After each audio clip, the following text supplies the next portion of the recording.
The Rocket Review is sponsored by Why Not Saloon. He's an award-winning producer and session musician based out of Nashville, and now he's got his own solo album coming out, the one and only Dann Huff. Thanks, Eric. Dan, I feel like I know you already. We have so many mutual friends. Yes. And now, you know, after this illustrious career that you continue to have, producing ridiculous artists, which we'll talk about in a little bit, you decide to do a solo album when words aren't enough. And you got to tell me, how did Tom Bukovac kind of get into suggesting you launch this? Tom is relentless. Tom is, as you know, is a great studio guitar player. Right. A podcast personality, extraordinary. And he's always asked the most brutally intriguing questions. I used to hire Tom all the time to play guitar on a lot of the artists I worked with. Yeah. And Tom was always that way. And over the years, Tom has, I kind of joke, he's encouraged me. He's always like, why aren't you doing something with yourself on guitar? I always had a lot of excuses, too many irons in the fire as far as my productions and whatnot. And he's also, you know, he shamed me into it too. He's like, come on, dude, come on. You call yourself a guitar player and you're not doing something. So over, I don't know, 10 years of kind of taking that, I finally manned up and started a record. It's so much fun listening to the record. And you and I were talking because, you know, we come from that era of, you know, with the 70s and 80s and everything, with the huge guitar sounds. And I was complimenting you on one of the tracks that kind of had a Jeff Beck sound. This album is such a fun listen because you've got so many different styles wrapped up in it, from funk to some blues to some rock, but also it kind of speaks to you, you know, starting out as a teenager. And once again, we were talking about you and Gordon Kennedy. Once again, a huge name. You guys grew up together and were playing in bands in high school here in Nashville.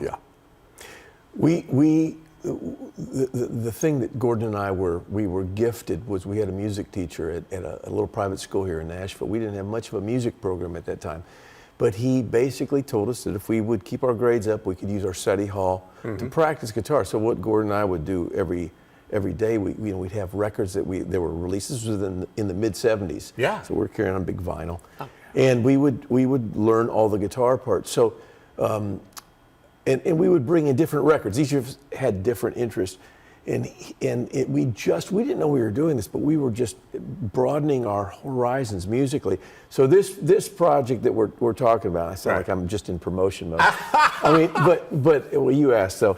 But it is. I had to decide what I was going to do specifically, and I thought the music that made me, that actually that where I evolved, was in that time period. So all these songs are peripherally. It's not like I set about to try to copy that era, but that's the era that really spoke to me as a guitar player. Right.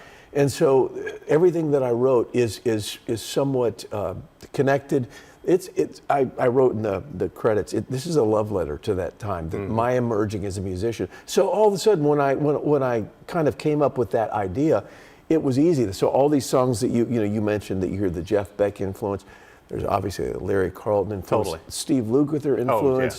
There's you know, you just go down the line with all those guitar players. So all these songs are reminiscent of that period. Influenced, not a copy at all, but also, you know, I was thinking, you know, with all of the great artists and bands that you have produced and played on and been out on tour with, also, you could have called in anybody, and you brought in Paul Franklin. Well, of course, he's the preeminent steel guitar player in the world. Right. What I was looking for on that, I mean, there's two schools of thought.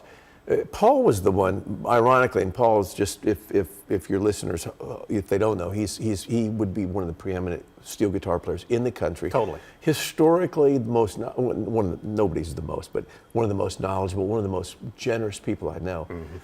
And Paul was telling me all the guitar players that I should have on my record, because this is the way you promote, you know, it's always collabs. Right. That didn't jibe with what I was wanting to do on this one thing. If there's another one, maybe that would happen. Right. But I was just trying to get out what was in here. But I love the idea of tension, juxtaposition. And so the song that Paul played on, you would not probably, or I would not in my wildest dreams think, well, let's put a steel guitar on this. But it works when you listen to it. Well, he was intrigued. There was another song that I was going to have him on, and he had recently signed off and said, I can do that. And then I ended up finishing, and I thought, it just doesn't need that. There was another one that had a little George Harrison slide part. Right.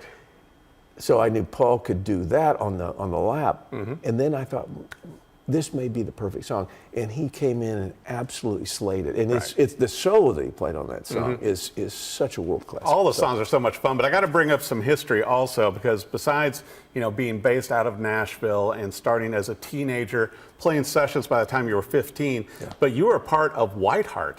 Whiteheart when I was probably 19 a very well-known Christian rock band. Yes. And then you went from Whiteheart to Giant.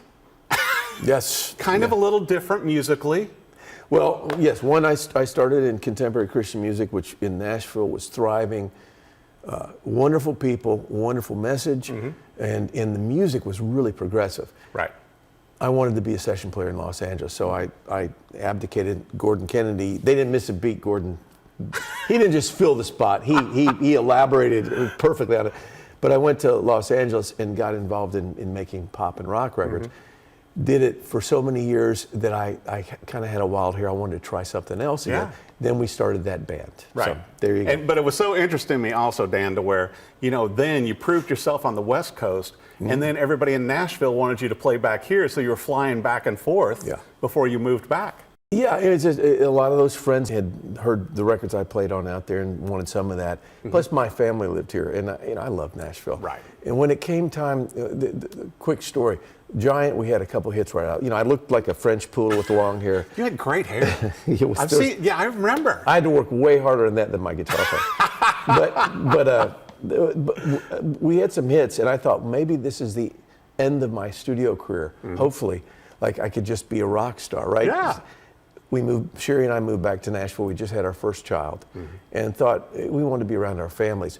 So we got here, and about a year happened, and grunge music came in. The '90s came in, and we tanked, and that was the end of that. And so it was the decision: should we go back out to Los Angeles or stay here and learn how to survive here? That was my introduction into country music, and we've never looked back. Right. And you've also produced every genre of music. I mean, the list of artists, you know, the Wikipedia page with you, the list of artists is just ridiculous on who you've played with, who you've produced. I mean, you are a go-to producer, and now you've gotten to a point in your life, you know, with your own home studio and everything, to where you kind of have to go, hey, you have to turn some people down. You can't take all of the work now.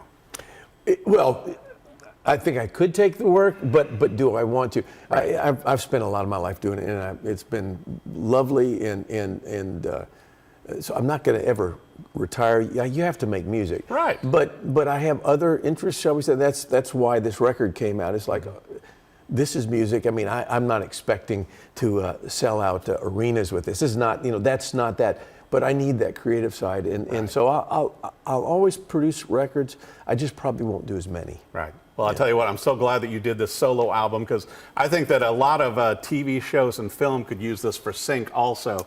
And it's just a fun listen, being a guitar nut myself, listening to you play this and these songs, and they're all so good. I know it's going to come out on vinyl and CD, released in May, and then the digital is going to release later in the year, right? Yeah, it's Baked Alaska Records, so I think they're kind of holding the cards and how they like to do it. I think they feel that there's a collector type sentimentality with kind of my style of guitar playing. So they want to really offer the vinyl and CD and really make that kind of the meat of it. But yeah, eventually, well, I think they're going to also have a digital download immediately. Oh, good. But then they'll go to the streaming platforms 5 or 6 months later. So it'll be everywhere. I'll tell you what, I love it all, and I want to make sure that our viewers, Dan Huff, be sure and check out the brand new album. You're going to love all these songs as much as I do. The only album. The only, yeah.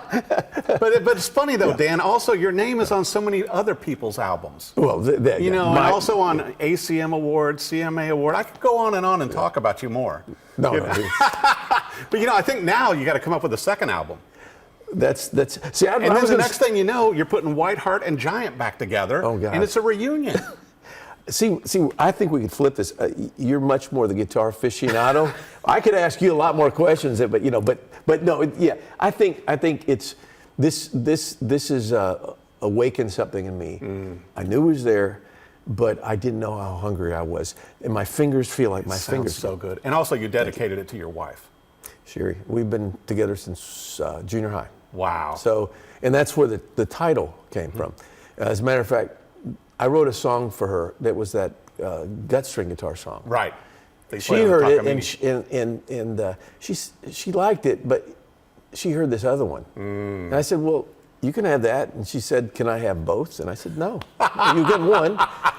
But the title, she loved that song, which is the last song. Yeah. And I just felt that, you know, I could talk about Sherry all day, but I can't describe the essence of who she is. So it felt like a good title. And I thought, well, for an instrumental record, yeah, when words aren't enough, or maybe because I write horrible words, you know, whatever. No, I'll tell you what, it's an incredible album, and when words aren't enough, you want to make sure and add it to your playlist and everything when it comes out on digital. Also get the vinyl, because I think you're going to enjoy it that much. CD, maybe a second album also, but be sure and check it all out. Dan Huff, it's so good to have you on the show. Thank you so much, Eric. Be sure and check out this great new music from Dan Huff. Baked Alaska Records. There you go.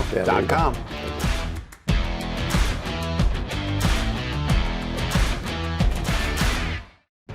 The Rocket Review is sponsored by Why Not Saloon.